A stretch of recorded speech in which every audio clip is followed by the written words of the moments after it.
హల్లెలూయా. Last week ఏం నేర్చుకున్నాము?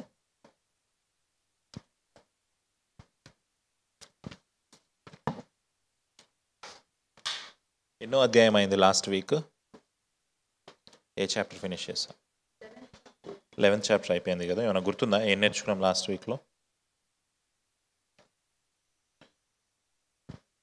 ఏమైనా గుర్తుందా? క్రైస్తవులను మొదటిసారి పిలిచారు కదా. ఎవరిని పిలిచారు? శిష్యులను పిలిచారు కదా. క్రిస్టియన్ అనే మాట ఎక్కడి నుంచి వచ్చిందని చెప్పాను? గ్రీక్ వర్డ్ క్రిస్టియానోస్ అనే మాట నుంచి చెప్పాను కదా. Very good. 12వ అధ్యాయం మొదటి వచనం చదువుదాం. 12వ అధ్యాయం మొదటి వచనం. దాదాపు అదే కాలమందు రాజైన హేరోదు అనండి. మళ్ళీ అనండి. దాదాపు అదే కాలమందు రాజైన హేరోదు. హేరోదు గురించి ప్రస్తావన వస్తుంది చాలా కాలం తర్వాత. ఎప్పుడు లాస్ట్ టైం హేరోదు గురించి విన్నాం మనం?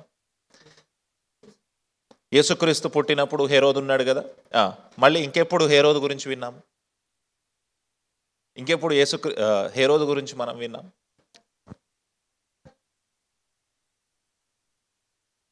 బర్త్డే సెలబ్రేషన్ చేసుకున్నాడు కదా హేరోదు. ఓకే, ఇంకెప్పుడు హేరోదు గురించి విన్నాము?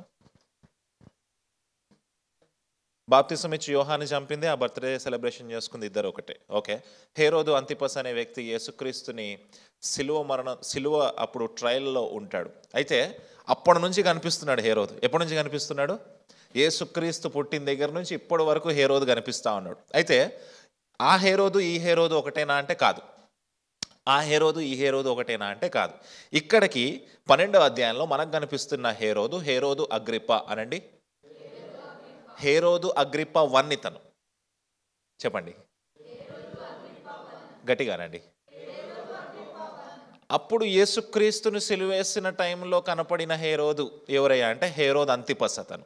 హేరోదు అంతిపస్ అనండి. ఇప్పుడు మనకు కనిపిస్తున్న హేరోదు ఎవరు? సిలువ వేసినప్పుడు కనిపించిన వ్యక్తి హేరోదు అంతిపస్ అనండి. గట్టిగానండి. యేసుక్రీస్తు పుట్టినప్పుడు కనిపించిన వ్యక్తి హేరోదు మహారాజు. అతను హేరోదు మహారాజు. ఇప్పుడు మనకి ఇక్కడ అగ్రిప్ప ఎవరైతే కనిపిస్తా ఉన్నాడో ఇతని తాతగారు అతను. యేసుక్రీస్తు పుట్టినప్పుడు కనిపించిన వ్యక్తి హేరోదు మహారాజు ఎవరైతే ఉన్నాడో. అయితే ఈ హేరోదు విషయంలో మనం గమనించాల్సిన ఇంపార్టెంట్ డీటెయిల్ ఏంటయ్యా అంటే హేరోదు యూదుడు కాదు. హేరోదు ఎదోమీయుడు. ఎదోమీయుడు అనండి. గట్టిగానండి. ఎదోమీయులు ఎవరు? ఇంతకుముందు చాలాసార్లు చెప్పాను మీకు. ఏంటది? ఏషావు సంతానము వారు. ఏ సంతానము వారు? ఇప్పుడు ఏషావు సంతానమేమో ఎదోమీయులు, యాకోబు సంతానమేమో ఇజ్రాయేలు ప్రజలు. ఇద్దరిలో వాగ్దాన పుత్రులు ఎవరు? ఏషావు సంతానం మీద ఎలాంటి వాగ్దానం లేదు కదా. అయితే ఏషావు సంతానములోంచి వచ్చిన ఎదోమీయులు వాళ్ళకి పుట్టిన పిల్లలు తర్వాత జనరేషన్స్లో వచ్చిన వాడు హేరోదు మహారాజు. యేసుక్రీస్తు పుట్టినప్పుడు ఉన్న రాజు వ్యక్తి ఉన్నాడు చూడండి, చిన్నపిల్లలందరినీ చంపేశాడు, ఆ హేరోదు మహారాజు. అయితే ఈ హేరోదు మహారాజుకి ఒక ఇంపార్టెంట్ డీటెయిల్ ఉంది. ఏంటయ్యా అంటే ఈ హేరోదు మహారాజు వాళ్ళ తాతగారు వీళ్ళు ఎదోమీయులైనప్పటికీ వీళ్ళు యూదా మతంలోకి వచ్చారు. కన్వర్షన్ జరిగిందనమాట వాళ్ళ తాతగారి ద్వారా. వాళ్ళు ఎదోమీయులైనప్పటికీ వాళ్ళు యూదా మతంలోకి వచ్చారు. చాలామంది ఏం చెప్తారంటే హేరోదు మహారాజు సున్నతి కూడా పొందారు అని చెప్తాడు. అది ఎంతవరకు వాస్తవం మనకు తెలియదు. అయితే హేరోదు మహారాజు యూదులని ఎప్పుడూ కూడా దగ్గర చేసుకోవాలని ప్రయత్నం చేస్తాడు. యూదులేమో హేరోదు మహారాజుని హేట్ చేసేవారు. ఎందుకు హేట్ చేసేవారంటే రోమా రాజ్యం కోసం పనిచేస్తున్నాడు హేరోదు రాజే, కానీ ఈయన పైన కైసర్ ఔగుస్తున్నాడు, పెద్ద చక్రవర్తి ఉన్నాడు. ఆ రోమా రాజు కింద ఇతను పనిచేస్తున్నాడు, ఇతను పన్నులు వసూలు చేస్తున్నాడు అని చెప్పి ఎప్పుడు కూడా హేరోదుని ద్వేషించేవాళ్ళు. కానీ హేరోదు ఏమనుకునేవాడంటే నేను మా తాతగారు యూదా మతంలోకి వచ్చారు కదా, నేను బాగా ప్రేమిస్తాను. ఎవరిని? యూదులని బాగా ప్రేమిస్తాను. యూదులను బాగా ప్రేమిస్తాను అంటే ఎలా ప్రేమిస్తాడు అంటే దేవాలయపు మందిరము దేవాలయపు యొక్క గోడలు కట్టే పనిని పూనుకున్నాడు అనమాట. యూదులకు బాగా ఏది ఇష్టము? దేవాలయం అంటే ఇష్టం. ఆ దేవాలయం ఒక గోడల్ని కట్టే పనిని, ఆ రిటైనింగ్ వాల్స్ని కట్టే పనిని హేరోదు మహారాజ్ చేశాడు. అది మాత్రమే కాదు, హేరోదు మహారాజు కట్టిన చాలా కన్స్ట్రక్షన్స్ ఇప్పటికీ ఇజ్రాయెల్ దేశంలో కనిపిస్తూ ఉంటాయి. మంచి కన్స్ట్రక్షన్ వర్క్ మీద ఇంట్రెస్ట్ ఉన్న వ్యక్తి. ఎందుకు అవన్నీ చేస్తున్నాడంటే యూదుల్ని దగ్గర చేసుకోవడం కోసము. యూదులు ఏమంటా ఉన్నారు? నువ్వేమో ఎదోమీయుడివి, అది మాత్రమే కాదు నువ్వేమో రోమారాజు కోసం పనిచేస్తున్నావు, కాబట్టి నువ్వు మావాడివి కాదు అంటున్నారు. కానీ హేరోదు ఏం చేస్తా ఉన్నాడంటే వాళ్ళని కలుపుకునే ప్రయత్నం చేస్తూ ఉన్నాడు. ఎంత కలుపుకునే ప్రయత్నం చేసినా సరే వాళ్ళు మాట వినట్లేదు కాబట్టి క్రూరంగా ప్రవర్తించడం మొదలుపెట్టాడు. అయితే ఇతను చేసిన పనుల్లో కొన్ని పనులు ఏంటయ్యా అంటే భార్యలను కూడా చంపేవాడు. 10 మంది భార్యలు ఉండేవారు ఆయనకి, చాలామంది పిల్లలు ఉండేవారు. భార్యలని పిల్లల్ని కూడా చంపేవాడు అనమాట. అయితే ఇతను చనిపోయినప్పుడు ఎవరు కన్నీరు కార్చడానికి ఉండరు అని చెప్పేసి, మరి క్రూరంగా ప్రవర్తిస్తున్నారు కదా, ఇతను చనిపోతే ఎవరు ఏడుస్తారు ఇతని కోసం? ఎవరు ఏడవరు కదా.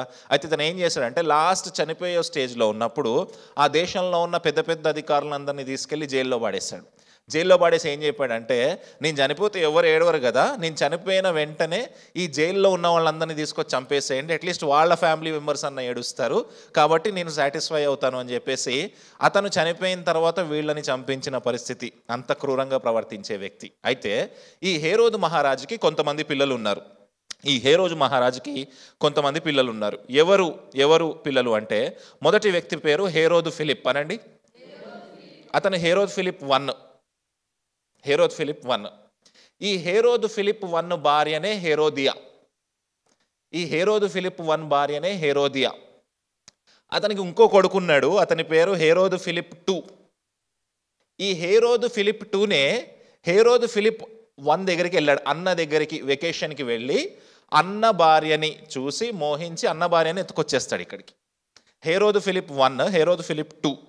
ఈ హేరోదు ఫిలిప్ 2నే అన్న దగ్గరికి వెకేషన్కి వెళ్ళి అన్న భార్యని తీసుకొని వచ్చేస్తాడు. అంటే చెప్పాలంటే వ్యభిచారం చేస్తాడు, ఆమెతోటి పెళ్లి కాకపోయినా వ్యభిచారం చేస్తాడు. అయితే బాప్తిసం ఇచ్చు యోహాను హేరోదు ఫిలిప్ 2 దగ్గరికి వెళ్ళి ఏం చెప్తాడంటే, నువ్వు చేసిన పని తప్పు అని చెప్తాడు. తప్పు అని చెప్పినప్పుడు హేరోదియా ఏం చేస్తుంది? ఒక స్కెచ్ చేసి బాప్తిసం ఇచ్చు యోహాన్ని చంపించేస్తుంది. అయితే ఈ హేరోదు ఫిలిప్ 2కి ఇంకొక ఇంపార్టెంట్ డీటెయిల్ ఉంది. ఏంటయ్యా అంటే ఈ హేరోదు ఫిలిప్ 2నే కైసరియా ఫిలిప్పై అనే ప్రాంతాన్ని కట్టాడు. గుర్తుందా? 2 కైసరియాలు ఉన్నాయి మనకి, కైసరియా మారితిమ్మ, కైసరి ఫిలిప్ అని మనం చెప్పాను కదా. ఆ కైసరియా ఫిలిప్ అనే కట్టిన వ్యక్తి ఈ వ్యక్తి. ఇంకో డీటెయిల్ ఏంటయ్యా అంటే అసలు కైసరియా మారతిమ్మ అనే ప్రాంతం ఉంది కదా, అది ఎవరు కట్టారంటే హేరోదు మహారాజు కట్టాడు. కన్ఫ్యూజింగ్ ఉంది కదా, కన్ఫ్యూజింగ్ ఉన్నా తప్పదు, జాగ్రత్తగా వినండి. అయితే ఈ హేరోదు మహారాజుకి ఒక ఇష్టమైన భార్య ఉంది, ఆమె పేరు మరియం అనండి. ఆమెకి అరిస్టోబ్యూలస్ అని కొడుకు పుట్టాడు. వాళ్ళిద్దరికి అరిస్టోబ్యూలస్ అని కొడుకు పుట్టాడు. ఆ అరిస్టోబ్యూలస్ని చంపేశాడు ఈయన. మరియంని చంపేశాడు, అరిస్టోబ్యూలస్ని కూడా చంపేశాడు హేరోదు. భార్యని చంపేశాడు, కొడుకును కూడా చంపేశాడు. అయితే ఆ భార్యను చంపేసినా సరే ఆమె మీద ప్రేమతోటి ఒక ధ్వజస్తంభం లాంటిది ఒక టవర్ కట్టాడు. ఇప్పటికి ఇజ్రాయెల్ దేశంలో అది ఇంకా కనిపిస్తూ ఉంటుంది. భార్య పేరు మీద ఒక టవర్ కట్టాడు. అయితే కొడుకు అరిస్టోబ్యూలస్ కదా, అరిస్టోబ్యూలస్ని కూడా చంపేశాడు. కానీ అరిస్టోబ్యూలస్ని చంపకముందు ఆయనకు ఒక కొడుకున్నాడు. ఆ కొడుకు పేరే హేరోదు అగ్రిప్ప. ఇక్కడ కనిపిస్తున్నాడు కదా మనకి ఈ వ్యక్తి. కన్ఫ్యూజింగ్ ఉన్నా పర్వాలేదు. అయితే హేరోదు ఎంత క్రూరుడు అని చెప్పడానికి ఇదంతా మీకు స్టోరీ చెప్పుకుంటూ వచ్చాను. అయితే ఈ అధ్యాయం ఫినిష్ అయ్యేలోపు హేరోదు అగ్రిప్ప చచ్చిపోతాడు. కానీ మళ్ళీ 22వ అధ్యాయం 21వ అధ్యాయంలో పౌలు మళ్ళీ హేరోదు దగ్గరికి వెళ్ళినట్టుగా కనిపిస్తుంది. ఆ హేరోదు ఎవరయ్యా అంటే హేరోదు అగ్రిప్ప 2. ఇతను హేరోదు అగ్రిప్ప 1, హేరోదు అగ్రిప్ప 2. అంటే హేరోదు అనేది కామన్ నేమ్ అనమాట వాళ్ళకి. హేరోదు అనేది కామన్ నేమ్, దాని తర్వాత పేర్లు మారుకుంటూ వచ్చాయి. అర్థమైందా? ఆ హేరోదు గురించి మాట్లాడతారు. ఇప్పుడు ఇక్కడ మనం మాట్లాడుతున్న హేరోదు ఎవరు? 1. ఓకే, చదవండి, మొదటి వచనం చదువుదాం. అదే కాలమందు రాజైన హేరోదు సంఘపు వారిలో కొందరిని బాధ పెట్టుటకు బలత్కారముగా పట్టుకొని యాకోబును ఖడ్గముతో చంపించెను. ఇది యూదులకు ఇష్టమైన కార్యమని తెలుసుకొని పేతురుని కూడా పట్టుకొనేను. హేరోదు ఏం చేశాడంట? ఏం చేశాడు? యాకోబుని, యోహాను సోదరుడైన యాకోబుని చంపాడు. ఎందుకు చంపాడు? అది యూదులకి ఇష్టమైన కార్యం అంట. ఏంటంట? యూదులకి ఇష్టమైన కార్యము కాబట్టి చంపాడు. అంటే పౌలు చాలామందిని చంపాడు, ఇక్కడ హేరోదు కూడా చంపుతున్నాడు. వీళ్ళిద్దరూ సంఘానికి పర్సెక్యూషన్ తేవడము, సంఘానికి శ్రమ తీసుకొని రావడంలో ఒక డిఫరెన్స్ ఉంది. ఏంటయ్యా అంటే, పౌలు ఆ పని చేయడానికి కారణం ఏంటయ్యా అంటే ధర్మశాస్త్రాన్ని పట్టుకొని చాలా ప్యాషనెట్గా వెళ్ళాడు. కానీ హేరోదు చేయడానికి రీజన్ ఏంటయ్యా అంటే ధర్మశాస్త్రం కాదు, ఏం కాదు, ఎవరి మెప్పు కోసం చేస్తున్నాడు? వేరే వాళ్ళ యూదుల మెప్పు కోసం. యూదులకు చాలా ఇష్టంగా ఉందంట సంఘానికి శ్రమ తీసుకొని రావడం. అందుకని హేరోదు ఈ పనులు చేస్తూ ఉన్నాడు. అక్కడ ఇంపార్టెంట్ డీటెయిల్ ఏంటయ్యా అంటే యోహాను సహోదరుడైన యాకోబుని చంపాడు. ఎవరిని చంపాడు? ఖడ్గము చేత చంపాడు, అంటే తల నరికించి చంపాడు. క్రైస్తవ చరిత్రకారులు ఏం చెప్తారంటే ఎప్పుడైతే యాకోబుని చెరసాల్లో వేశారో ఆ సైనికుడు ఎవరైతే గేట్ దగ్గర కాపలాగా ఉంటాడో అతను యేసుక్రీస్తు సువార్త విని యాకోబుతో పాటు అతను కూడా చనిపోయినట్టుగా చెప్తారు. అతని తల కూడా నరికేసిన, అంటే సైనికుడు కూడా యాకోబు ద్వారా యేసుక్రీస్తు సువార్త విని మారు మనసు పొంది వాళ్ళిద్దరూ చనిపోయినట్టుగా చరిత్ర చెప్తా ఉంది. అయితే ఇక్కడ ఒక ఇంపార్టెంట్ డీటెయిల్ ఉంది. ఏంటి ఆ డీటెయిల్ అంటే యోహాను యాకోబు వీళ్ళిద్దరు ఎవరు కొడుకులు? జెబదీ కొడుకులు. ఓకే, వీళ్ళిద్దరికి ఒక పేరు ఉంది. ఏం పేరు? ఏం పేరు? ఉరిమెడి వారు. బోయనెర్గెస్సు అనండి, గట్టిగానండి, ఇంకా గట్టిగానండి. ఓకే, ఉరిమెడి వాళ్ళు అని అర్థం. అంటే ఉరుముతూ ఉంటారంట ప్రతి దానికి. గొడవ వస్తే ఫస్ట్ వీళ్ళే ఉంటారు లైన్లో పేతురుతో పాటు. గొడవ వస్తే ఫస్ట్ వీళ్ళే ఉంటారు పేతురుతో పాటు. అయితే ఇక్కడ డీటెయిల్ ఏంటయ్యా అంటే ఎందుకు యాకోబు చనిపోయాడు, ఎందుకు పేతురు చనిపోలేదు? ఎందుకు యాకోబు చనిపోయాడు, ఎందుకు పేతురు చనిపోలేదు? యాకోబుని పేతురుని ఇద్దరిని కదా చెరసాల్లో వేశాడు, యాకోబుని చంపేశాడు కదా, మరి పేతురుని ఎందుకు చంపలేదు? అగ్రిప్ప, పేతురు ఎందుకు చనిపోలేదు? తర్వాత అధ్యాయం అయిపోయిన తర్వాత కూడా మరి పేతురు చనిపోలేదు కదా, ఇది అన్యాయం కదా. అప్పుడు మనము స్టెఫెన్ చనిపోయాడు కదా, మొదటి హతసాక్షి. ఇప్పుడు ఈ యాకోబు ఎవరైతే చనిపోయారో ఈయన యేసుక్రీస్తు 12 మంది శిష్యుల్లో ఒకడు కదా, మొదటి శిష్యుడు చనిపోయాడు. అయితే నేనేమంటానంటే యాకోబు ఎందుకు చనిపోయాడు, తర్వాత అధ్యాయంలో పేతురు ఎందుకు చనిపోలేదు? పేతురు పరిచర్య ఇంకా ముందుకెళ్తా ఉంది ఎందుకు? ఏమై ఉండొచ్చు రీజన్? కంప్లీట్గా అన్ఫెయిర్గా అనిపిస్తుంది కదా. ఇద్దరు వ్యక్తులు, ఇద్దరు యేసుక్రీస్తు శిష్యులు, ఇద్దరు సమానంగానే పనిచేస్తూ ఉన్నారు. కానీ ఒక వ్యక్తి చనిపోవడం ఏంటి, ఒక వ్యక్తి చనిపోకపోవడం ఏంటి? అన్ఫెయిర్గా ఉంది కదా. ఇది అన్ఫెయిర్గానే ఉందా? అన్ఫెయిర్గానే ఉంది కదా. ఎందుకు అలా అయిందని మీరు అనుకుంటా ఉన్నారు. ఎందుకు యాకోబు ముందెళ్ళిపోయాడు, ఎందుకు పేతురు ఇంకా కొనసాగించాడు, ఎందుకు ఇంకా పేతురు ముందుకు వెళ్ళాడు? యాకోబు ఎందుకు చనిపోయాడు? ఏమైనా చెప్తారా? ఏమైనా చెప్తారా? యెషయా గ్రంథము 55వ అధ్యాయం 8వ వచనం. యెషయా గ్రంథము 55వ అధ్యాయము 8వ వచనం. ఫాస్ట్గా తీయాలి. నా తలంపులు, అందరు తీయండి ఒకసారి, అందరు తీయండి. ఎందుకు యాకోబు చనిపోయాడు, ఎందుకు పేతురు చనిపోలేదు? ఇప్పుడు మనం దేవుణ్ణి క్వశ్చన్ అడుగుతాం, ఎందుకు యాకోబుని చంపేసావు ముందు, ఎందుకు పేతురు ఇంకా మిగిలి ఉన్నాడు? ఇప్పుడు దేవుడు ఆన్సర్ చెప్తా ఉన్నాడు చూడండి అక్కడ. ఏంటది? నా తలంపులు మీ తలంపులు వంటివి కాదు, మీ త్రోవలు నా త్రోవలు వంటివి కాదు అని దేవుడు ఆన్సర్ చెప్తా ఉన్నాడు. మనం ఇప్పుడు దేవుడిని అడిగాం ఈ క్వశ్చన్, ప్రభా యాకోబుని ఎందుకు చంపేశావు, పేతురుని ఎందుకు విడిచిపెట్టావు? తర్వాత ఇద్దరిని చంపేయచ్చు కదా, ఇద్దరిని విడిచిపెట్టవచ్చు కదా. అంటే దేవుడు ఏమంటున్నాడు? నా తలంపులు మీ తలంపులు వంటివి కాదు, మీ త్రోవలు నా త్రోవలు వంటివి. సాటిస్ఫై అయ్యారా ఆన్సర్ తోటి? అయ్యారా? సాటిస్ఫైయింగ్ ఉందా ఆన్సర్? సాటిస్ఫైయింగ్ ఉందా? ఓకే, ద్వితీయోపదేశకాండం 29వ అధ్యాయం 29వ వచనం. కనీసం ఇదైనా మిమ్మల్ని సాటిస్ఫై చేస్తుంది అని అనుకుంటా ఉన్నాను. ద్వితీయోపదేశకాండము 29వ అధ్యాయము 29వ వచనము. అందరు తీస్తే అందరూ ఒకేసారి చదవాలి. ద్వితీయోపదేశకాండము 29వ అధ్యాయము 29వ వచనము. రహస్యములు ఏంటవి? ఏం చెందుతాయంట దేవుని అనేది? రహస్యములు మన దేవుడైన యెహోవాకి చెందును. ఇప్పుడు యాకోబు ఎందుకు చనిపోయాడు అనేది రహస్యము. అది ఎవరికి చెందుతుంది? మనకు అడిగే రైట్ ఉందా? పోనీ ఇప్పుడన్నా సాటిస్ఫై అయ్యారా? ఇప్పుడన్నా సాటిస్ఫై అయ్యారా? ఎందుకు సాటిస్ఫై అయ్యారు? అవ్వకూడదు కదా. ఇప్పటికీ కన్విన్సింగ్ అనిపించట్లేదు కదా.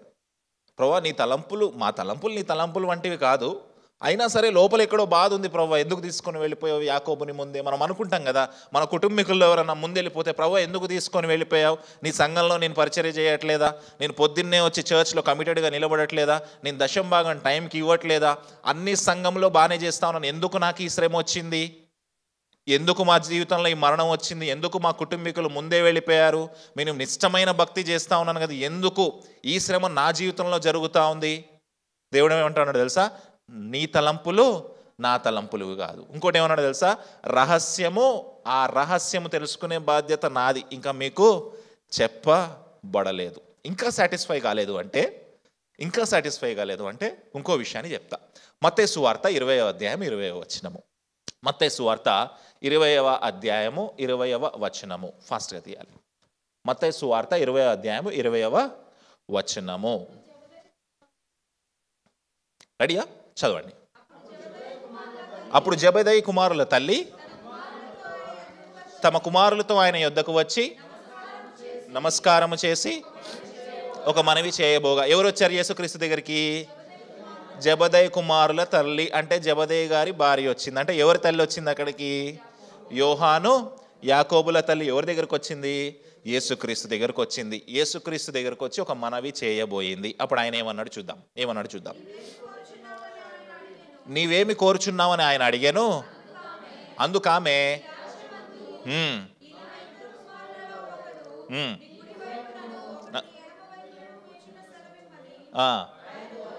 Very good. ఇప్పుడు యాకోబు యోహాను గారు వాళ్ళ మదర్ యేసుక్రీస్తు దగ్గరకు వచ్చి ఒక రిక్వెస్ట్ పెట్టింది. ఏంటా రిక్వెస్ట్?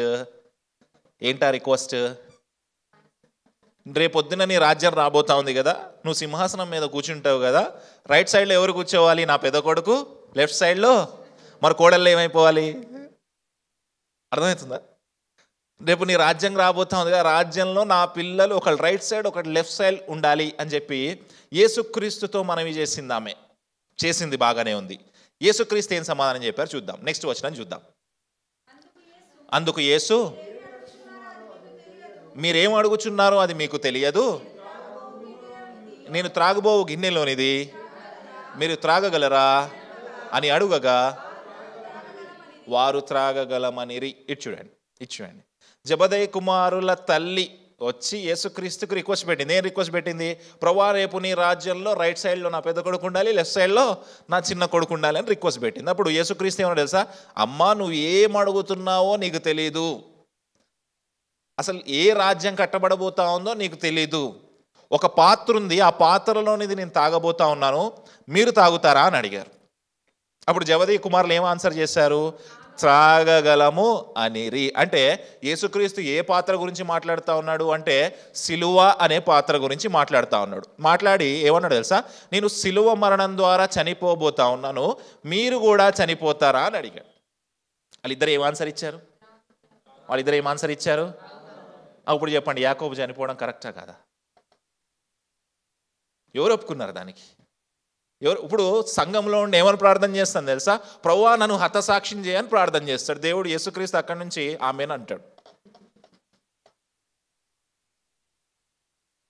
తర్వాత సడన్గా హతసాక్షి అయిపోయిన తర్వాత మనకి ఇష్టమైన వాళ్ళు వచ్చి ప్రభువా సల్మాన్ ఎందుకు తీసుకెళ్ళిపోయావు, ప్రభువా శ్రావణిని ఎందుకు తీసుకెళ్ళి ఏడవడానికి లేదు. ఎవరు ప్రార్థన చేశారు?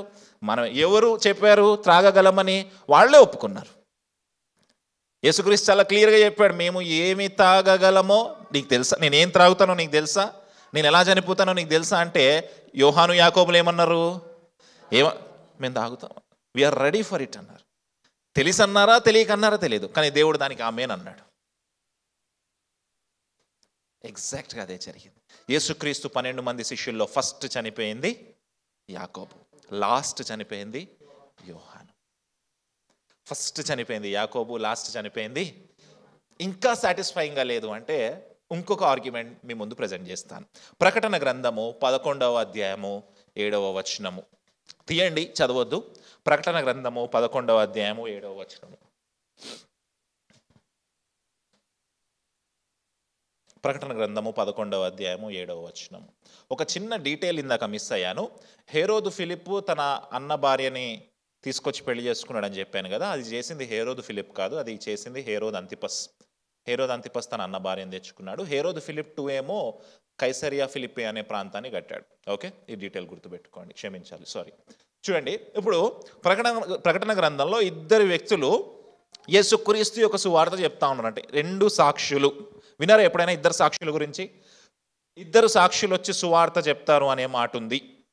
ఆ ఇద్దరు సాక్షుల గురించి ఇక్కడ వచనం ఉంది, చూడండి, చదవండి ఒకసారి. వారు సాక్ష్యము చెప్పుట ముగింపగానే ఏంటది? క్రూర మృగమును వారితో యుద్ధము చేసి జయించి వారిని, ఒకసారి ఆ వర్స్ మొత్తం మళ్ళీ చదవండి గట్టిగా.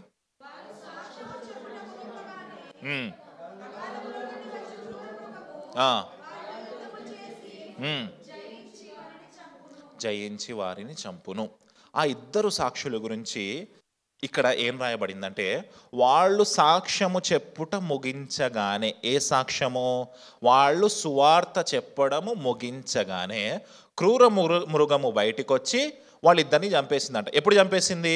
సువార్త చెప్తున్నప్పుడు చంపిందా? సువార్త చెప్పకముందు చంపిందా? సువార్త పని ఫినిష్ అయిపోగానే క్రూర మృగము, ఆ సాక్ష్యము ఫినిష్ అయిపోగానే క్రూర మృగము బయటికి వచ్చి వాళ్ళిద్దరిని చంపేసింది. ఇప్పుడు ఇదే లాజిక్ని, ఇదే బైబిల్ వర్స్ని మనం ఒక్కసారి యాకోబుకి అప్లై చేద్దాం. యాకోబు చనిపోయాడు. ఎప్పుడు చనిపోయాడు? సాక్ష్యము చెప్పడము తన పని భూమి మీద కంప్లీట్ అయిపోగానే. అతను 30 ఇయర్స్కి చనిపోయాడా, 40 ఇయర్స్కి చనిపోయాడా, 60 ఇయర్స్కి చనిపోయాడా అనేది మనకి అప్రస్తుతం. ఎప్పుడు చనిపోయాడు? తను వచ్చిన పని ముగించుకున్న తర్వాతే యేసుక్రీస్తు వారు, యెహోవా దేవుడు ఆయనని పిలుచుకున్నారు. మన జీవితంలో కూడా ఎవరైనా అలా అకాల మరణం ఉంటే గనక మనకున్న నిరీక్షణ ఏంటయ్యా అంటే, ఓకే, వాళ్ళు తమ పనిని ముగించుకొని వెళ్ళారు. పని ముగించకుండా సగం పనిలోంచి ఎవరు వెళ్ళలేదు. ఇప్పుడు అర్థమైందా యాకోబు ఎందుకు ముందు చనిపోయాడో, పేతురు ఎందుకు ముందు చనిపోలేదు? అంటే యాకోబు చేయాల్సిన పని, పేతురు చేయాల్సిన పని ఇంకా ఉంది. ఎందుకు ఈ డిఫరెన్సెస్ అంటే, మీ తలంపులు మా తలంపులు వంటివి కాదు. ఎవరు ఎక్కడ వరకు సువార్త చేయాలి, ఎవరు ఎక్కడ వరకు వెళ్ళాలి, ఎవరు ఏ దేశం వరకు వెళ్ళాలి అనేది నిర్ణయించేది ఆయన మాత్రమే. ఎవరు సేవకుడు అవ్వాలి, ఎవరు పాస్టర్ అవ్వాలి, ఎవరు విశ్వాసి అవ్వాలి, ఎవరు ఇవాంజలిస్ట్ అవ్వాలి, ఇవన్నీ నిర్ణయించేది ఆయన. ఇప్పుడు మనం ఇక్కడ కుకట్పల్లిలో కూర్చొని ఉన్నాము. రేపొద్దున దేవుడు అమెరికా దేశాన్ని తీసుకొని వెళ్తా అంటాడు, వెళ్ళొచ్చు.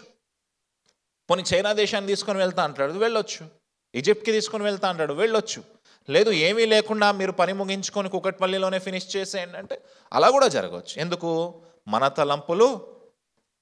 ఇప్పుడు మనం కూర్చొని ఏడవడానికి లేదు, ప్రభు అక్కడికి ఎందుకు వెళ్ళలేదు నేను, ఎందుకు? ఆయన ప్రణాళికలో ఇదే ఉంది కాబట్టి, ఇదే ఉంది కాబట్టి. యాకోబు జీవితంలో ప్రణాళిక నెరవేరింది, పేతురు జీవితంలో ఇంకా ప్రణాళిక ముందే ఉంది, ముందే ఉంది. చూద్దాం, తర్వాత వచనం చూద్దాం. 2వ వచనం చదువుదాం, ఒకసారి 3వ వచనం చదువుదాం. తెలుసుకొని పట్టుకొనెను,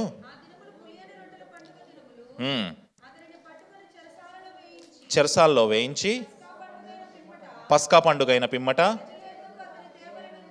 ప్రజల యొద్దకు అతని తేవాలని ఉద్దేశించి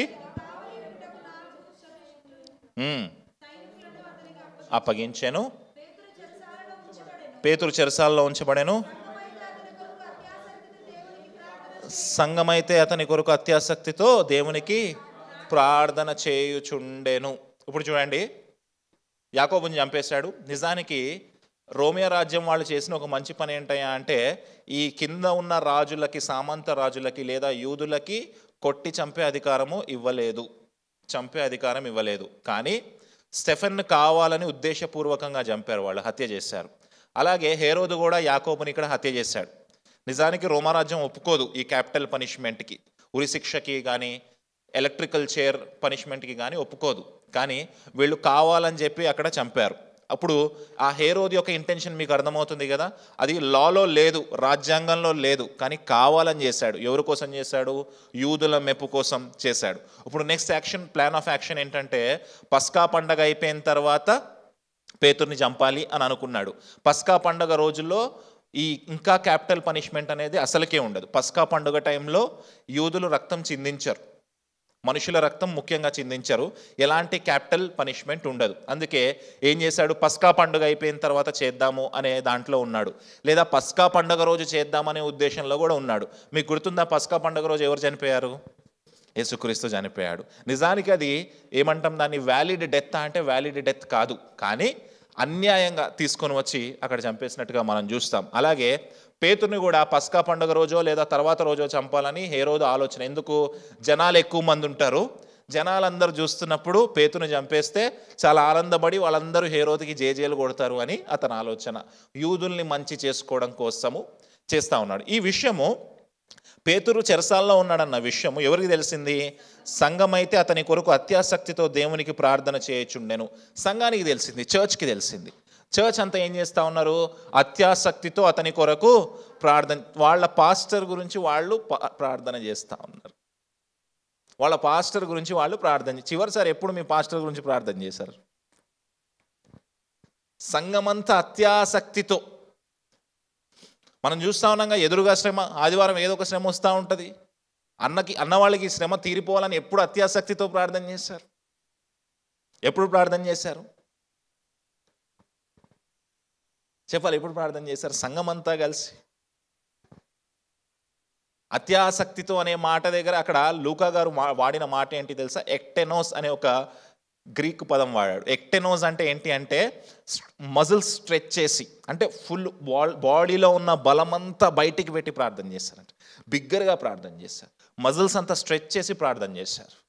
అదే ఎక్టెనోస్ అనే పదం ఇంతకుముందు ఎక్కడ వాడబడింది తెలుసా? యేసుక్రీస్తు గెత్సెమనే తోటలో ప్రార్థన చేస్తున్నప్పుడు వాడబడింది. అంటే యేసుక్రీస్తు గెత్సెమనే తోటలో చివరిసారిగా ప్రార్థన చేస్తూ ఏడ్చాడు చూడండి, రక్తము చెమటగా బయటకు వచ్చింది చూడండి, అప్పుడు ఎక్టెనోస్ అనే పదం వాడాడు. లూకాసు వార్తలోనే ఉంటుంది ఆ మాట కూడా. అంటే అంత బిగ్గరగా, అంత శక్తితో ఆయన ప్రార్థన చేశాడు. అలాంటి ప్రార్థన మళ్ళీ ఇక్కడ కనిపిస్తూ ఉంది. వీళ్ళందరూ పేతురు కొరకు ప్రార్థన చేస్తూ ఉన్నారు. వీళ్ళందరూ పేతురు కొరకు ప్రార్థన. ఎప్పుడు మీ పాస్టర్ కోసం ప్రార్థన చేశారు చెప్పండి? ఎప్పుడు మీ పాస్టర్ కోసం ప్రార్థన చేశారు చివరిసారి? ఎందుకు సమస్య ఏదన్నా ఉంటే అది అక్కడే అలా ఆగిపోతుంది అంటే అత్యాసక్తితో సంఘము ముందుకొచ్చి ప్రార్థన చేయట్లేదు. కాబట్టి దేవుడు మాట్లాడుతూ ఉన్నాడు ఈరోజు మీతోటి. దేవుడు మాట్లాడుతూ ఉన్నాడు ఈరోజు మీతోటి. దేవుడు మాట్లాడుతూ ఉన్నాడు. గొప్ప గొప్ప విషయాలు, గొప్ప గొప్ప కార్యాలు చేయమని సేవకులు ఏం అడగట్లేదు. గొప్ప గొప్ప సాక్రిఫైసెస్ చేయమని అడగట్లేదు. జస్ట్ ఏమని అడుగుతున్నారు? ప్రార్థన చేయండి. ఎందుకు మేమే ఇనిషియేట్ చేసి జూమ్ కాల్ పెట్టి ప్రార్థన చేయాలా? మీలో ఎవరన్నా ఒక ఇనిషియేషన్ తీసుకొని అన్న వాళ్ళ సమస్య గురించి ప్రార్థన చేద్దాం అని చేయొచ్చు కదా. ఒక 10-15 మినిట్స్ టైం తీసుకొని అందరూ అత్యాసక్తితో ప్రార్థన చేయొచ్చు కదా. లేదా చర్చ్ ఎప్పుడు ఓపెనే ఉంటుంది కదా, వచ్చి చర్చ్లో ప్రార్థన చేయొచ్చు కదా. చేయం. ఆ రోజు పేతురు చెరసాల్లో ఉన్నాడని తెలిసిన వెంటనే సంఘం అంతా అత్యాసక్తితో మజిల్స్ స్ట్రెచ్ అయ్యేంతగా ప్రార్థన చేసిందంట. తర్వాత ఏం జరిగింది చూద్దాం. 6వ వచనం.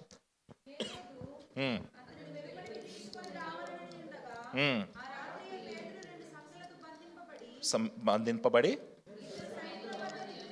2 సైనికుల మధ్య ఇచ్చివేయండి. హేరోదు నెక్స్ట్ డే చంపేయాలనుకున్నాడు. ఎవరిని? పేతురు గారిని. ఇంతకుముందు హేరోదుకి తెలిసి, ఇంతకుముందు చెరసాల్లో వేస్తే పేతురు దేవదూత వచ్చి తీసుకెళ్ళిపోయిందన్న సంగతి తెలిసి ఈసారి ఏం చేశాడంటే ఒక్క సంఖ్యలు కాదు, ఎన్ని సంఖ్యలు వేశాడు? 2. మళ్ళీ పక్కన ఎవరిని పెట్టారు? జైలు లోపల సైనికులు ఉండరు ఎప్పుడు. పేతురు ఎక్కడ పారిపోతాడు అని చెప్పేసి పేతురు పక్కన ఎవరిని పెట్టారు? 2 సైనికుల్ని పెట్టాడు. ఇప్పుడు ఆలోచన చేయండి, 2 సంఖ్యలు ఉన్నాయి బాడీకి, పక్కన 2 సైనికులు ఉన్నారు. నిద్ర పడుతుందా మనకి? నిద్ర వస్తుందా? నెక్స్ట్ డే చనిపోతా ఉన్నాం, నిద్ర వస్తుందా మనకి? పేతురు ఏం చేస్తా ఉన్నాడు చూడండి అక్కడ. నిద్ర ఎట్లా వస్తుంది? నిద్ర పేతురికి ఎట్లా వస్తుంది? నిద్ర పేతురికి. పేతురికి ఒక బ్యాడ్ హ్యాబిట్ ఉంది, గుర్తుందా? యేసుక్రీస్తు గెత్సెమనే తోటలోకి వెళ్ళి మీరు ప్రార్థన చేయండి అని తిరిగి వచ్చేసరికి పేతురు ఏం చేస్తున్నాడు? గురకబెట్టి పేతురు, యోహాను, యాకోబు 3 పడుకుంటున్నారు. అంతకుముందు యేసుక్రీస్తు రూపాంతరపు కొండ మీదకి వెళ్ళి వచ్చి చూసేసరికి పేతురు ఏం చేస్తున్నాడు? మంచి నిద్ర వస్తుందంట పేతురికి. ఎంతమందికి బాగా నిద్ర పడుతుంది? బిందాస్ లైఫ్ ఉంటుంది చాలామందికి. ఎన్ని కష్టాలు ఉన్నా సరే మంచిగా పడుకుంటాం కదా. దేవునికి స్తోత్రం. అలాంటి నిద్ర అందరికీ కలుగును గాక. గట్టిగా ఆమేన్ చెప్పండి. మంచిగా పడుకున్నాడు పేతురు. మంచిగా పడుకున్నాడు పేతురు. ఎందుకు పడుకున్నాడు పేతురు అంటే పేతురికి ఒక వాగ్దానం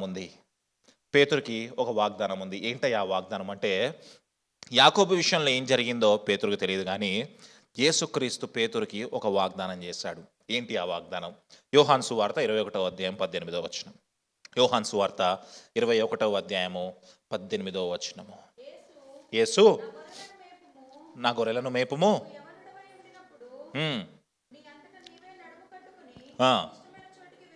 వెళ్ళిచుంటివి, నీవు ముసలివాడమైనప్పుడు నీ చేతులు నీవు చాచుదువు.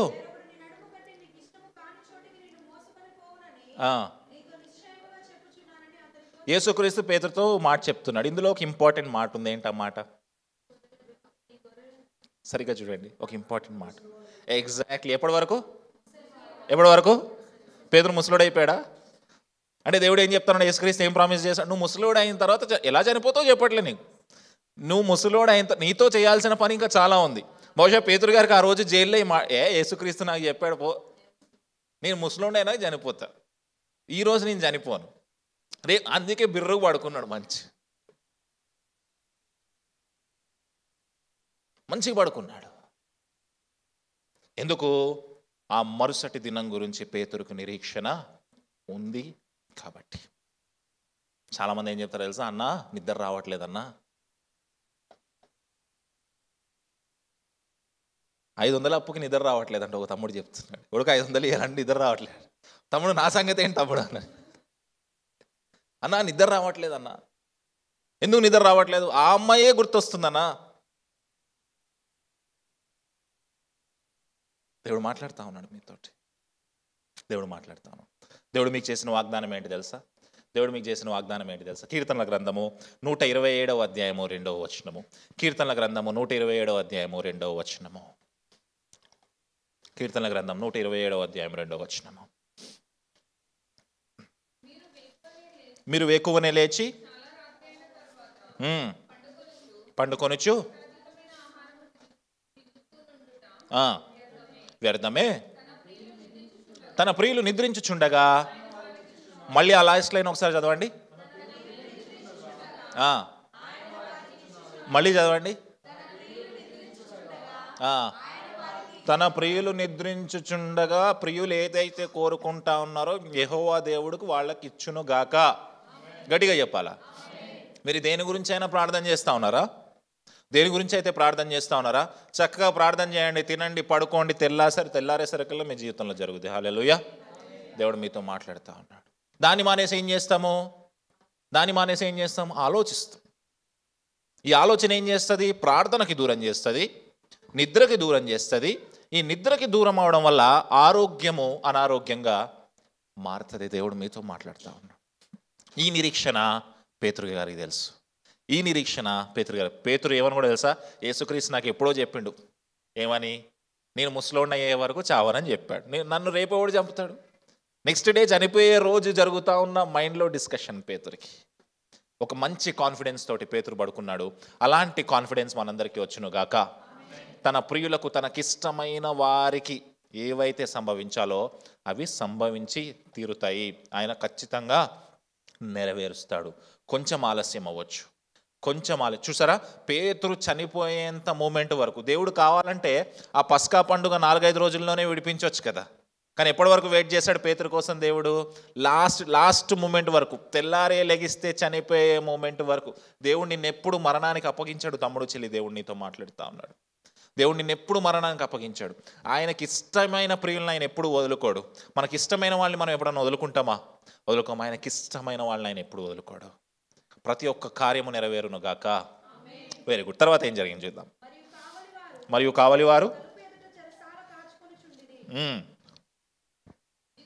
ఇదిగో ప్రభు దూత అతని దగ్గర నిలిచెను, ప్రకాశించెను. త్వరగా లెమ్మని చెప్పి అతని లేపగా అతని సంకెళ్ళు అతని చేతి నుండి ఊడిపోయినాయంట సంకెళ్ళు.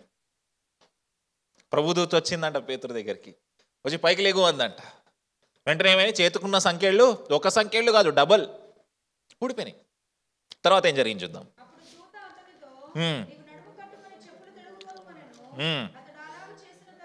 అలాగూ చేసిన తర్వాత అతనితో చెప్పగా అతడు వెలుపలికి వచ్చి ఉమ్, దూత వెంబడి వెళ్ళి ఉమ్, దూత వలన జరిగినది నిజముగా జరిగినట్టు గ్రహింపక ఉమ్. తనకు దర్శనము కలిగినని తనకు దర్శనము కలిగానని పేతురు ఏమనుకుంటున్నాడు? ఎట్లాంటి నిద్రలు ఉన్నాడంటే పేతురు ఎట్లాంటి నిద్రలు ఉన్నాడంటే దూత వచ్చి దూత బయటికి తీసుకెళ్తున్నా సరే పేతురుకు తెలియట్లేదు. దర్శనం కలలో అనుకుంటున్నాడు, పాపం కలలో అనుకుంటున్నాడు. అంత నిద్రపోతున్నాడు, బిందాసుగా నిద్రపోతున్నాడు. దర్శనం కలిగిందేమో ఇదంతా నిజంగా జరుగుతుంది అనుకోవట్లేదు. చాలా మన లైఫ్లో జరుగుతాయి. అబ్బాయి ఇది కళ గిల్తావా ఒకసారి అంటారు కదా, నిజమేనా ఇది అంటారు కదా, అట్లా జరుగుతా దర్శనం జరుగుతూ ఉంది అనుకున్నాడు పేతురు. తర్వాత వచనం, మొదటి కావలిని రెండవ కావలిని దాటి ఉమ్, పట్టణమునకు పోవు ఉమ్, ఇనుప గవని యొద్దకు వచ్చినప్పుడు దానంతట అదే వారికి తెరుచుకొనును. ఏం ఓపెన్ అయిపోయిందంట? ఏం ఓపెన్ అయింది? ఇనుప గవిని, ఐరన్ డోర్ అనండి గట్టిగానండి. ఐరన్ డోర్ ఈ పెద్ద పెద్దగా ఉంటాయి, దాన్ని ఎవరు తీయలేరు. పేతురు తీయలేడు పాపం, అసలే నిద్రలో ఉన్నాడు. కానీ ఎవరు ఓపెన్ చేస్తారు దాన్ని? దేవదూత, దేవాతి దేవుడే దేవదూతను పంపించి ఓపెన్ చేసేలాగా చేస్తాడు. హల్లెలూయా. అక్కడ లూకా గారు వాడిన మాట ఏంటి తెలుసా? ఆటోమేట్ అనండి. ఆటోమేట్ అనే పదంలోంచి ఆటోమేటికలీ అనే మాట వచ్చింది, ఆటోమేషన్ అనే మాట వచ్చింది. అంటే ఆటోమేటిక్గా జరిగిపోతాయి అన్నమాట. ఆటోమేషన్ అంటాం కదా, ఆటోమేటిక్గా జరిగిపోతాయి. పేతురు వచ్చి దేవదూతతో పాటు ఇట్లా నించున్నాడు, డోర్ ఓపెన్ అయిపోతుంది. హల్లెలూయా. అంతకుముందు పేతురు ఎక్కడ ఉన్నాడు తెలుసా? క్లోజ్ అయిపోయిన డోర్స్లో ఉన్నాడు. క్లోజ్ అయిపోయిన డోర్స్లో ఉన్నాడు. ఎప్పుడు దేవదూత పేతురు దగ్గరకు వచ్చింది తెలుసా? సంఘము అత్యాశక్తితో ప్రార్థన చేసినప్పుడు. ఈరోజు మీతో మాట్లాడుతూ ఉన్నాను నేను. సమస్య ఉంది, క్లోజ్ అయిపోయిన డోర్స్లో నిలబడ్డాం. ఈ సమస్యలో మేము నిలబడ్డాం, మాతో పాటు కుటుంబీకులు కూడా నిలబడ్డారు, చాలామంది నిలబడ్డారు. కానీ అవతల ఉన్న సంఘము ఏం చేస్తుంది తెలుసా? డోర్ అవతల ఉన్న సంఘము అత్యాశక్తితో ప్రార్థన చేస్తే ఇక్కడ ఈ చెరసాల డోర్ ఓపెన్ అవ్వడం మాత్రమే కాదు, ఐరన్ డోర్ కూడా ఓపెన్ అయింది. హల్లెలూయా. ఆశీర్వాదం, చిన్న ఆశీర్వాదం మాత్రమే కాదు. ఎప్పుడు జరిగింది ఇదంతా? సంఘము అత్యాశక్తితో ప్రార్థన చేసినప్పుడు. మన దగ్గర ఏమీ ఆప్షన్స్ ఉండవు, అన్ని దారులు మూసుకొని పోతాయి. ఏ ఆప్షన్ ఉండదు. తెల్లారితే ఏంటి పరిస్థితి అనే సిచ్యువేషన్లో మనం ఉంటాం. కానీ ప్రతి ఒక్క క్లోజ్డ్ డోర్ని ఓపెన్ చేయగలిగేది ఒకే ఒక డోర్ ఉంది, ఆ కీ ఒకటే ఒకటి ఉంది, అది ప్రేయర్ మాత్రమే. హల్లెలూయా. మరి ఎంతసేపు ప్రేయర్ చేస్తున్నాం? ఎంత ఆసక్తితో ప్రేయర్ చేస్తున్నాం? దేవుడు మాట్లాడుతూ ఉన్నాడు మీతో, దేవుడు మాట్లాడుతాను. ముందుకు వెళ్దాం. వారు బయలుదేరి విడిచిపోయాను.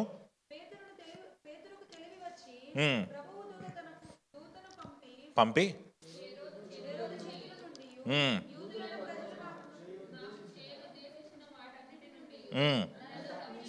నన్ను తప్పించి ఉన్నాడని ఇప్పుడు నాకు నిజముగా తెలియనని అప్పుడు తెలిసింది పేతురుకి. అప్పటి వరకు కలే అనుకుంటున్నాడు, అప్పటి వరకు దర్శనమే అనుకుంటున్నాడు. కళ్ళ ముందే మన కళ్ళ ముందు చాలా అద్భుతాలు జరుగుతాయి, గుర్తించము. ఎప్పుడైతే జీవితంలోకి లేమొస్తుందో, ఏదైతే లేకుండా ఉంటుందో, ఓహో ప్రభు అప్పుడు నన్ను విడిపించావు కదా, ఇప్పుడు కూడా నన్ను విడిపించు. కళ్ళ ముందు ఎర్ర సముద్రం 2 పాయలైపోయింది, గుర్తించలే, నడుచుకుంటూ వెళ్ళిపోయారు మంచిగా అవతలకి. కానీ తర్వాత ఎప్పుడైతే మాంసం గుర్తొచ్చిందో, ప్రభువా ఐగుప్తులోనే బాగుంది కదా, మాంసం తినేటోళ్ళం కదా, అక్కడ సమాధులే బాగున్నాయి కదా, ఈ అడవిలో చంపుతావా మమ్మల్ని అన్నారు. కానీ ఏం మర్చిపోయారు? ఎర్ర సముద్రము పాయలయ్యాయి వాళ్ళ కళ్ళ ముందే, అందులోంచే మనం నడుచుకొచ్చామనే విషయం మర్చిపోయాం. మనం కూడా మర్చిపోతాం. ఎందుకు? అత్యాసక్తితో ప్రార్థన చేయం కాబట్టి. సాధు సుందర్ సింగ్ గారి స్టోరీ ఎంతమంది చదివారో నాకు తెలియదు, కానీ టిబెట్ దేశంలో ఆయన పరిచర్య చేస్తూ ఉన్నప్పుడు ఆయన తీసుకెళ్ళి ఇక్కడ సువార్త చేస్తున్నారని వాళ్ళు అధికారులు తీసుకెళ్ళి ఒక నుయ్యిలో పాడేశారంట. నుయ్యిలో పాడేసి దానికి ఐరన్ రాడ్ చేసేసి తాళం వేసేసారు. వేసేసిన తర్వాత 3 days ఉన్నాడంట ఆయన చీకటిలో. చుట్టూరు శవాలు ఉన్నాయంట, ఎముకలు ఉన్నాయంట. అంటే ఎవరైతే అదొక టైప్ ఆఫ్ పనిష్మెంట్ వాళ్ళకి. చనిపోయిన శవాలు ఉన్నాయి ఆ కంపులో, అందులోనే 3 days ఉన్నాడు ఆయన, చీకటిలోనే ఉన్నాడు. కానీ శక్తి తెచ్చుకొని అత్యాశక్తితో ప్రార్థన చేసినప్పుడు ఒకరోజు early morning 3 o'clock 4 o'clock lock open అవుతుందంట, పైన లాక్ ఓపెన్ అవుతుందంట. ఈయన చేతికి చేంజ్ చేసేసారంట వాళ్ళు. లాక్ ఓపెన్ పైనుంచి ఏమంటున్నాడో తెలుసా, నీ చేతుకున్న చైన్స్ పక్కకి తీసేయంట. ఆయన అంటున్నాడంట ఇవి లాక్ చేసి ఉన్నాయంటే నువ్వు తీసేయంట. ఇట్లా అనగానే వచ్చేసినాయి అంట పక్కకి. నేను కిందకు ఒక తాడు వేస్తున్నాను, నువ్వు పైకి వచ్చేయన్నాడు. కిందకు ఒక తాడు వచ్చింది, ఆయన పైకి వచ్చేసాడు. వచ్చేసి ఇంటికి వెళ్ళిపోయాడు. ఇంటికి వెళ్ళిపోయిన తర్వాత ఇది నిజమా కాదా అని ఆలోచిస్తూ ఉన్నప్పుడు తెల్లవారుజామున తర్వాత ఇది నిజమే అనుకున్నాడు. మళ్ళీ ఏం చేశాడంట తెలుసా, మళ్ళీ నెక్స్ట్ డే అదే వెల్ దగ్గరికి వెళ్ళాడు, అదే బావి దగ్గరికి వెళ్ళి, అదే నొయ్యి దగ్గరికి వెళ్ళి మళ్ళీ అక్కడే నిలబడి సువార్త చెప్పడం మొదలుపెట్టాడు. హల్లెలూయా.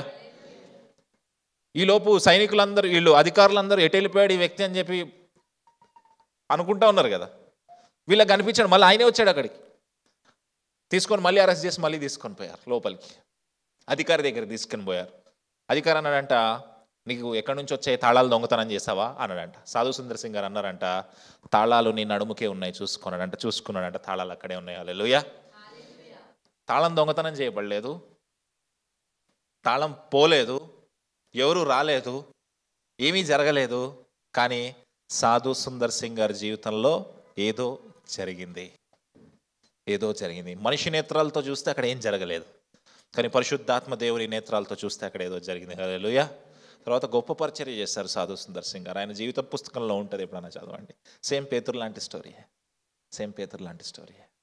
ఎప్పుడు జరిగింది? అత్యాశక్తితో ప్రార్థన చేసినప్పుడు. ఎప్పుడు అత్యాశక్తితో ప్రార్థన చేస్తాం? ఒక్కసారి ఆలోచన చేద్దాం. ముందుకు వెళ్దాం. ఇట్లా ఆలోచించుకొని మార్కు అని మారు పేరు గల యోహాను తల్లి అయిన మరియ ఇంటికి వచ్చాను. అక్కడ అనేకులు కూడి ప్రార్థన చేయుచుంటిరి. మార్కు అనే మారు పేరు గల యోహాను, జాన్ మార్క్ అంటాం. ఏమంటాం? ఈ మార్కు గారే మార్కు సువార్త రాశారేమో అని చెప్తుంటారు. అయితే ఈ మార్కు గారి తల్లి గారి పేరు కూడా మరియమ్మ. ఆమె యేసుక్రీస్తు అపోస్తల లిస్టులో కనిపిస్తూ ఉంటుంది అప్పుడప్పుడు. అయితే ఈ మార్కు గారి ఇల్లు పెద్దగా ఉండేదంట. ఒక హాల్ కూడా ఉండేదంట. ఇప్పటికి ఇజ్రాయెల్ దేశంలో కనిపిస్తుంది అది. అయితే ఈ మార్కు గారు ఇల్లు ఆ రోజుల్లో యెరూషలేములో ఉన్న first house church, first headquarters, చర్చ్కున్న ఫస్ట్ ఆఫీస్ ప్లేస్ ఏదన్నా ఉంది అంటే మార్కు గారి ఇల్లు. ఇప్పుడు ఆ మార్కు గారి ఇంట్లో అందరూ కూర్చొని ప్రార్థన చేస్తున్నారు. ఎవరి కోసం ప్రార్థన చేస్తున్నారు? పేతురు కోసం ప్రార్థన కంటిన్యూ అయితేనే ఉంది. ప్రార్థనకు జవాబు వచ్చిందన్న సంగతి వీళ్ళకి తెలియదు. ఇప్పుడు పేతురు చెరసాల నుంచి బయటికి రాగానే ఎక్కడికి వెళ్ళాలో తెలుసు. క్రైస్తవులందరూ ఎక్కడ ఉంటున్నారో పేతురుకి తెలుసు. వెళ్ళాడు, మార్కు యోహాను గారి ఇంటికి వెళ్ళాడు. అయితే ఇక్కడ ఇంకొక ఇంపార్టెంట్ డీటెయిల్ ఏంటంటే, బహుశా మనం పేతురు గారిని చూడడం ఇదే లాస్ట్ టైం. అపోస్తుల కార్యంలో పేతురు గారిని చూడడము ఇదే లాస్ట్ టైం. తర్వాత ఒక్క చోట పౌలు గారితో కనిపిస్తారు, కానీ చిన్న మీటింగ్ మాత్రమే. ఇంకా తర్వాత మళ్ళీ మనకి పేతురు గారు కనిపించరు. అపోస్తుల కార్యంలో కనిపించరు, పేతురు పత్రికలో కనిపిస్తారు మళ్ళీ మనకి ఆయన. ఓకే, ఇప్పుడు పేతురు గారు ఎవరింటికి వెళ్ళారు? మార్కు యోహాను ఇంటికి వెళ్ళారు. అక్కడ ఏం జరిగింది చూద్దాం, ముందుకు వెళ్దాం. అతడు తలవాకిటి తలుపు తట్టుచుండగా రోదేను ఒక చిన్నది ఆలకించుటకు వచ్చెను. ఆమె పేతురు స్వరమును గుర్తుపట్టి సంతోషము చేత తలుపు తీయగా, వెరీ గుడ్. ఇప్పుడు పేతురు వెళ్ళి తలుపు కొట్టాడు. రోదే అని ఒక ఆమె వచ్చింది, మన సల్మాలాగా అనుకుందాం. సల్మాన్ ఎందుకన్నానో మీరే చెప్పండి తర్వాత. ఓకే, చూసింది పేతుర్ని, విండోలోని చూసింది. ఓహే, పేతురు గారు వచ్చారు. ఇక్కడ ఏం జరుగుతుంది? ప్రార్థన. ఎవరి కోసం ప్రార్థన? పేతురు వచ్చేసాడు కదా. ఇప్పుడు ఏం చేయాలా? డోర్ తీయాలి. ఏం చేసింది అక్కడ? డోర్ తీయకుండా పరిగెత్తి. పేతురు వెయిట్ చేస్తుండు పాపం బయట. తలుపు తీయకుండా పరిగెత్తిందంట లోపలికి. పరిగెత్తి ఏం చెప్పింది చూడండి. పేతురు తలుపు దగ్గర నిల్చున్నాడని తెలిపాను. అందుకు వారు, నీవు పిచ్చిదానవా నిరి. నువ్వు పిచ్చిదానివి, పేతురు ఎందుకు వస్తాడు? వీళ్ళు దేనికోసం ప్రార్థన చేస్తున్నారు? పేతురు వచ్చాడు. వీళ్ళు ఏమంటున్నారు? పేతురు వచ్చాడయ్యా అంటే నువ్వు పిచ్చిదాను అంటున్నారు. అంటే ఏం లేదు ప్రార్థనలో? విశ్వాసం లేదు, నమ్మకం లేదు. చాలాసార్లు చెప్తుంటాను కదా, ఒక చర్చ్లో ఒక పాస్టర్ గారు మీటింగ్స్ పెట్టారు. వర్షాలు పడాలని మీటింగ్స్ పెట్టారు. అందరూ వచ్చారు. స్పీకర్ గారు స్టేజ్ ఎక్కారు. స్టేజ్ ఎక్కిన తర్వాత మీరు అందరు గొడుగులు తెచ్చుకున్నారా అని అడిగాడు. ఎవరు తెచ్చుకోలే. మీటింగ్స్ దేనికోసం పెట్టారు? ఇప్పుడు మరి ప్రార్థన చేస్తే వర్షం పడుతుందిగా, తడిచిపోతారుగా వీళ్ళు. మరి గొడుగు తెచ్చుకో అంటే ఏం లేదు, విశ్వాసం లేదు. పేతురు కోసం ప్రార్థన చేస్తారు. పేతురు కనిపిస్తే ఏమంటున్నారు? నువ్వు పిచ్చిదానివి అంటున్నారు. తర్వాత మాట అద్భుతంగా ఉంటుంది చూడండి. తర్వాత వచ్చిన చదువుదామా. నిజమని దృఢముగా చెప్పినప్పుడు వారు అతని దూత అని. అతను పేతురు కాదు, మళ్ళీ ఒకసారి చెప్పిందంట పేతురే అని చెప్పిందంట ఆ చెల్లి. చెప్తే వాళ్ళు ఏమంటున్నారు తెలుసా? పేతురు కాదు, దేవదూతని చూసి నువ్వు అట్లా అనుకున్నావేమో. ఏంటంట? దేవుని దూతను చూసి నువ్వు అట్లా అనుకున్నావేమో. వాళ్ళు ఎంత ఇల్లాజికల్ అంటే, దేవుని దూత ఎప్పుడైనా తలుపు కొడతారా డైరెక్ట్గా? చెరసాల దగ్గరికి వచ్చి పేతురు తలుపు కొడుతున్న బయటికి రా అన్నాడు దేవుడు? అనలే, డైరెక్ట్గా. వాళ్ళ వాళ్ళ వాళ్ళ అవిశ్వాసం చూడండి, వాళ్ళ అవిశ్వాసం చూడండి. దేవుని దూత తలుపు కొడతాడా? కొట్టాడు. కానీ వాళ్ళు ఏమంటారు తెలుసా? ఆ తలుపు బయట తలుపు కొడుతుంది దేవుని దూతే అంటాం. అద్భుతం జరుగుతూ ఉన్న లైఫ్లో మనం అంట గుర్తించామంట. అదే జరుగుతుంది ఇక్కడ. ప్రార్థనకు ఆన్సర్ దొరికినా మనం గుర్తించామంట. అదే జరుగుతుంది ఇక్కడ. తర్వాత వచనం చదువుదాం. తట్టుచుండగా చూచి విభ్రాంతి నొందరు. ఏం నొందారంట? విభ్రాంతి నొందారు. ఎందుకు? భయపడ్డారంట, షాక్ అయ్యారు. దేనికోసం ప్రార్థన చేస్తున్నారో ఆ ప్రార్థన సఫలత జరిగింది, కానీ ఆ సఫలత జరిగిన తర్వాత దాన్ని చూసి షాక్ అయ్యారంట. అంటే ఏం లేదు, విశ్వాసం లేదు. విశ్వాసంతో ప్రార్థన చేయట్లేదు, నోటుకొచ్చింది ప్రార్థన చేసేస్తారు. అత్యాసక్తితో ప్రార్థన చేస్తున్నారు, కరెక్టే. ప్యాషన్తో ప్రార్థన చేస్తున్నారు, కరెక్టే. కానీ అందులో ఏమీ లేదు, విశ్వాసం లేదు. ఏదైనా ప్రార్థన నువ్వు విశ్వాసం లేకుండా చేస్తూ ఉంటే కనుక ఆ ప్రార్థనలో సఫలత కనపడదు. ఒకవేళ సఫలత కనపడినా కూడా అది నువ్వు నమ్మడానికి చాలా ఇబ్బంది పడతావు. అదే జరుగుతుంది వీళ్ళ లైఫ్లో. తర్వాత చూద్దాం. సైగ చేసి వివరించి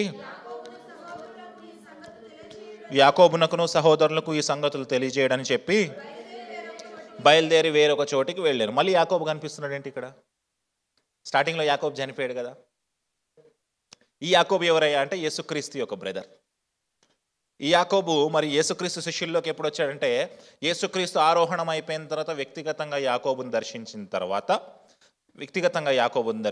తర్వాత ఆ యాకోబు యేసుక్రీస్తు శిష్యుల్లో చేర్చబడ్డాడు. తర్వాత కాలంలో యెరూషలేములో ఉన్న సంఘానికి హెడ్ ఎవరయ్యా అంటే ఈ యాకోబే యెరూషలేము సంఘాన్ని మొత్తం ఒక లీడర్గా ఉండి నడిపించినట్టుగా మనం చూస్తాం. వెరీ గుడ్, ముందుకు వెళ్దాం.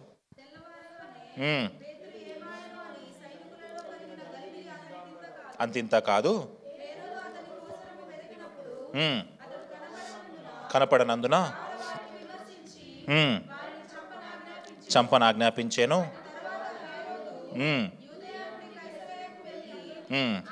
అక్కడ నివసించాను. పేతురు పారిపోయాడన్న విషయం తెలిసిపోయింది హేరోద్కి. ఇప్పుడు దానికి రెస్పాన్సిబుల్ ఎవరు? సైనికులను తీసుకొని వెళ్ళి చంపేయమని చెప్పేశాడు. చెప్పిన తర్వాత కైసరియాకు వెళ్ళిపోయాడు. ఏ కైసరియాకు వెళ్ళిపోయాడు అంటే మారితిమ్మ కైసరియా ఉంది కదా, ఆ కైసరియాకు వెళ్ళిపోయాడు. అక్కడికి వెళ్ళిన తర్వాత ఏం జరిగింది చూద్దాం. 20వ వచనం.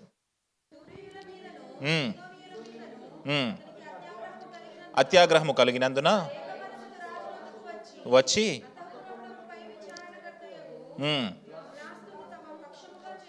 చేసుకొని వేడుకొనిరి. ఎందుకనగా వెరీ గుడ్. తూరు సీదోను పట్టణాల వాళ్ళు ఉన్నారు కదా, ఫినీషియన్ కింగ్డమ్స్ అని చెప్పాను, మీకు గుర్తుందా? తూరు సీదోను పట్టణం దేనికి ఫేమస్?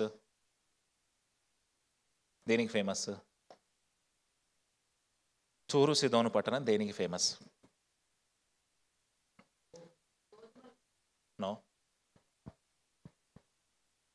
నో యెజబేలు వచ్చింది తూరు సీదోను పట్టణాల నుంచి. చాలాసార్లు చెప్పాను, యెజబేలు తూరు సీదోను పట్టణం నుంచి వచ్చింది.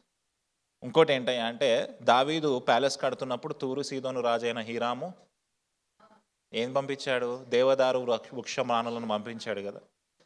సో చాలా ఉన్నాయి తూరు సీదోని పట్టణానికి సంబంధించి. వాళ్ళు తూరు సీదోను పట్టణస్థులకి రాజుకి ఏదో చిన్న గొడవ జరిగిందంట. రాజు ఫుల్ కోపంతో ఉన్నాడంట, హేరోదు రాజు వాళ్ళ మీద. కోపంతో ఉంటే ఇప్పుడు వాళ్ళు వచ్చి రాజుని శాంతింపజేస్తున్నారు. రాజు ఏం చేశాడో చూద్దాం. 21వ వచనం. దినమందు రాజవస్త్రములు ధరించుకొని న్యాయపీఠం మీద కూర్చొని ఉపన్యాసము చేయగా, హేరోదు ఆ రోజు వచ్చిందంట, వాళ్ళందరినీ పిలిచాడు, తూరు సీదోను పట్టణస్థుల్ని పిలిచాడు, పెద్దల్ని పిలిచాడు. ఒక సిల్వర్ కలర్ గార్మెంట్ వేసుకున్నాడంట. సిల్వర్ కలర్ కాదు, సిల్వర్తో చేసిన గార్మెంట్ వేసుకున్నాడు. పైన నుంచి కింద వరకు సిల్వర్ ఫాయిల్ చూసారు ఎప్పుడన్నా? ఫుడ్ ప్యాక్ చేస్తాం కదా, అలాంటి డ్రెస్ వేసుకున్నాడు. ఇప్పుడు ఆలోచించండి, అట్లాంటి డ్రెస్ వేసుకొని బయటకు వచ్చాడు, ఎండ తగులుతుంటుంది, తలతలా మెరుస్తుంటుంది అనమాట. హేరోదు సింహాసనం మీద కూర్చొని ఒక మంచి స్పీచ్ ఇచ్చాడంట. ఏమిచ్చాడు? ఒక క్రేజీ స్పీచ్ ఇచ్చాడు వాళ్ళకి. స్పీచ్ ఇవ్వంగానే వాళ్ళందరూ హేరోదు రాజుని ఏమన్నారో చూద్దాం తర్వాత వచనం. జనులు ఇది దైవస్వరమే కానీ మానవ స్వరము కాదని కేకలు ఏమన్నారంట అతన్ని. దేవుడు అతను మాట్లాడుతుంటే చూసేమనంట దేవుడు మాట్లాడుతున్నాడు. మనిషిని ఏం చేశారు? నెక్స్ట్ వచనం చూద్దామా.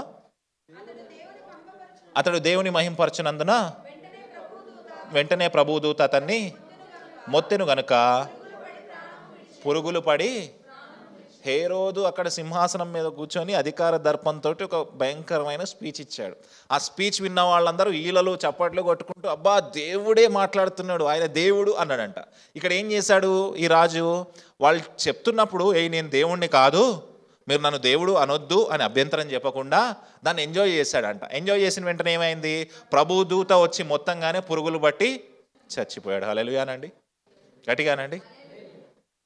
ఎవరైతే దేవుడి స్థానాన్ని అలా దొంగిలించాలని చూస్తారో ఏ పాస్టర్ అయినా ఏ విశ్వాస అయినా కూడా వాళ్ళ చివరి గతి ఇదే. ఈరోజు సంఘాల్లో దేవుడి కంటే ఎక్కువ పాస్టర్ గారు. దేవుడు అక్కర్లే మాకు, ఎవరు కావాలా మాకు? పాస్టర్ గారు. దేవుడు మీరు ఏమన్నా తిట్టుకోండి, మా పాస్టర్ గారిని మాత్రము పాస్టరే దేవుడైపోయిన సంఘాలను చూస్తూ ఉన్నాం మనం.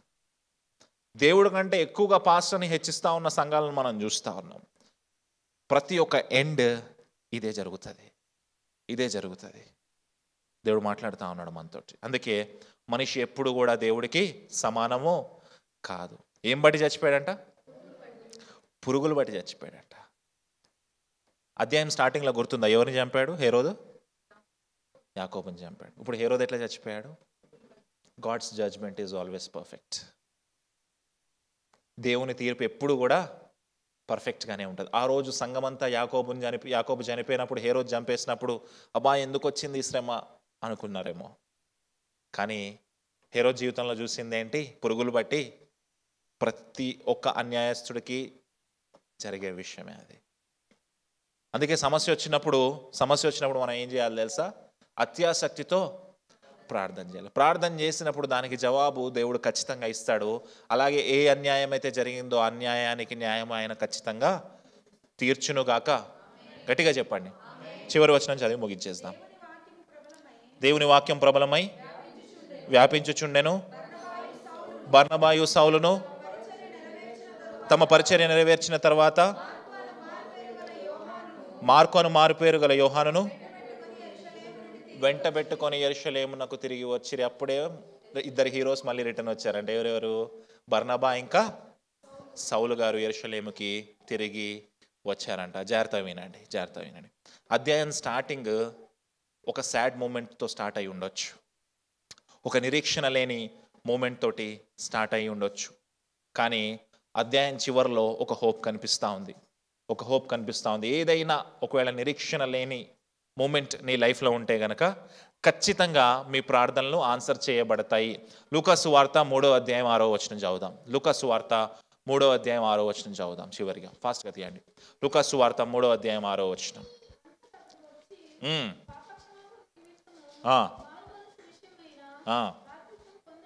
పొందవలనని ప్రకటించుచుండెను. ప్రభు మార్గము సిద్ధపరచుడి, ఆయన త్రోవలు సరాలము చేయుడి. ప్రతి పల్లము పూడ్చబడును, ప్రతి కొండయు మెట్టయు పల్లము చేయబడును. వంకర మార్గములు తిన్నవి అగును, గరుకు మార్గము నున్నవి అగును. గరుకు మార్గం నున్నగైపోతుందంట, వంకర మార్గం తిన్నగైపోతుందంట, పల్లము ఏమైపోతుందంట? సరిచేయబడుతుందంట. ఎక్కడైనా గోతులుంటే కూడా పూడ్చబడతాయంట. అంటే నీ లైఫ్లో ఏదన్నా అన్కంప్లీటెడ్ విషయం ఉందా అది పూడ్చబడుతుంది, ఏదైనా వంకర మార్గం ఉందా అది సరిచేయబడుతుంది. ప్రతి ఒక్కటి జరుగుతాయి. కానీ ఎప్పుడు జరుగుతాయి? స్టార్టింగ్లో ఏమని విన్నాము? ప్రభువు తర్వాత మారు మనసు విషయమైన పొందవలెనని, తర్వాత ప్రభు మార్గము సిద్ధపరచుడి, ఆయన త్రోవలు అప్పుడు జరుగుతాయి మిగతావన్నీ. ఒకవేళ అలాంటి ప్రభు మార్గం సిద్ధపరిచే పరిస్థితుల్లో మనం అందరం ఉంటే ఖచ్చితంగా ఆ తర్వాత చెప్పిన వాగ్దానం ప్రతి ఒక్కటి మన జీవితంలో నెరవేరునుగాక. దేవుడి వాక్యాన్ని దీవించునుగాక. ఆమేన్.